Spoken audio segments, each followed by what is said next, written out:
a 4-part one, but I could probably still do it on the slower build, but we'll go on the long build just to we're on stealth long. Okay, on the long build just to showcase it.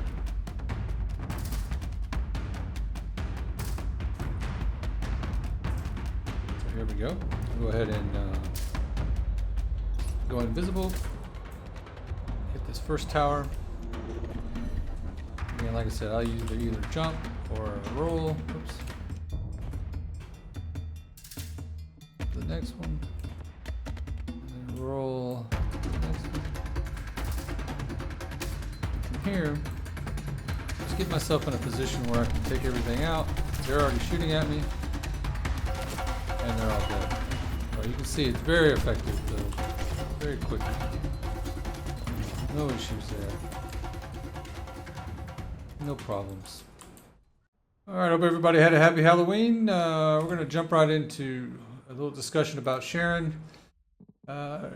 Sharon is, the choice for infiltrations into the Outpost, so I use her a lot, obviously, and I use 2 different builds, so I'm going to go over both those builds. I've got what I call a stealth mid build, which is a little bit more high powered, and then stealth long build, which gives us a little bit more duration on our uptime for our camouflage, right? So the thing with this build is about the active camouflage. We get about 18.5 seconds, which is pretty close to what you can max it out at on the long build, and then on the short build or the mid build, I like to call it.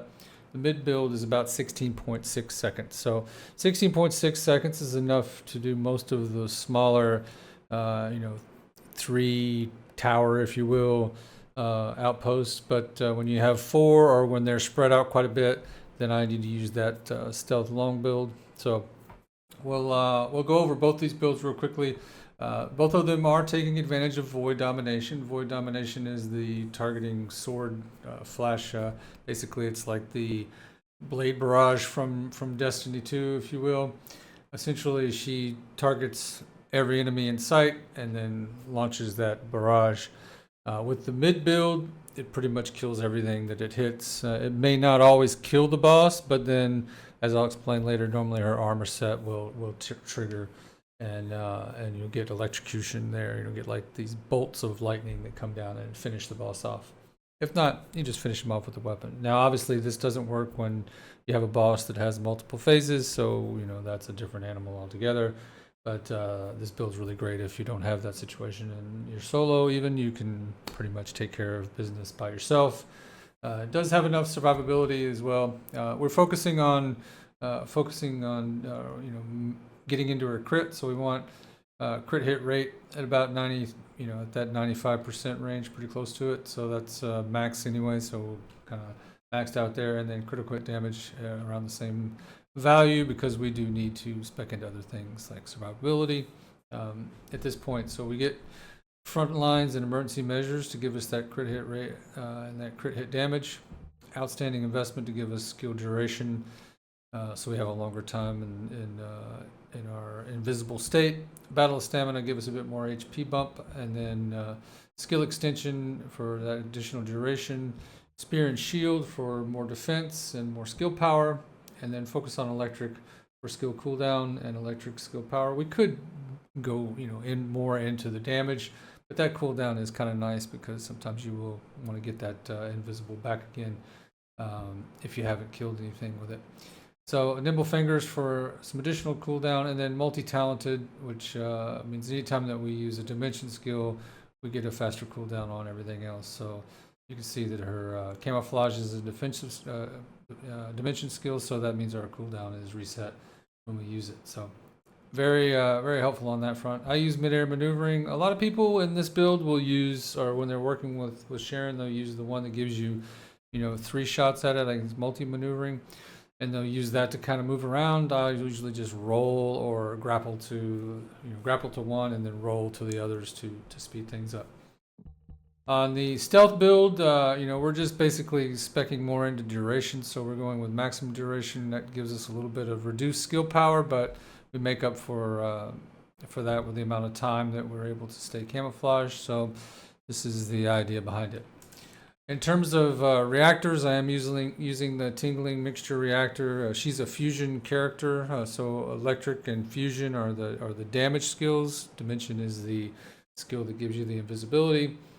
So having extra fusion down at the bottom is good as well. Obviously, this HP heal modifier is completely wasted with her. She doesn't heal anyone, I guess, unless you were to use some kind of a weapon for healing. Not real helpful there. I'm also using the Supernova set for her.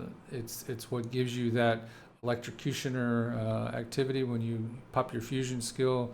Gives you a 12% power modifier there as well, but also has that thunderbolt effect. So pretty exciting to see that take out the bosses when the time comes. So that's why I'm using this set.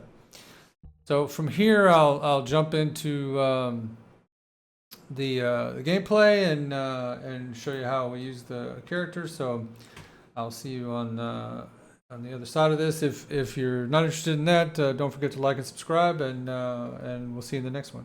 So if you're sticking around, we'll go into some gameplay now and show you the gameplay loop of how you use her for the outpost. So I'll just watch the counter. As soon as it gets close to 0, I'll pop out, pop my second ability. Come on in here and grab that, roll into the next one. Roll over here, and then roll into this one, and then turn around and get ready to launch my ability, and then launch it on in there, and then take out the boss if it didn't take him out. You can see the lightning actually hit him right as I was finishing him there. A lot of people ask me why, why spec into Sharon, why do these outposts all the time? And the answer for me is that you have a much greater chance of getting both the Morpheus materials if you're using Sharon. There is a sliding stat, and it appears to me by the testing that I've done that the chance, if you will, I'll show you in just a second, the chance of having a drop changes, and I believe what's changing it from the testing that I've done is that the 5 to 25% chance has to do with the number of enemies that you killed and the amount of damage that you dealt. It appears that way from the testing that my clanmates and I have done. So I would assume that this is the case. And so for that reason, I normally will use Sharon, come in here and do the solo, and I seem to get a lot higher drop rate for both of them. So I think that's a very effective way of farming for it. I know a lot of people would rather go do other things and farm, and certainly there are some more advantageous ways now in the game with the level 400% content. That makes it really easy to get a couple of pieces and also get gold and other things while you're at it. So I know the developers are working on a more efficient way. I hope they keep Sharon in that mix. And yeah, so that's all there is for the Sharon build. And thank you for watching. Like and subscribe, and we'll see you in the next one.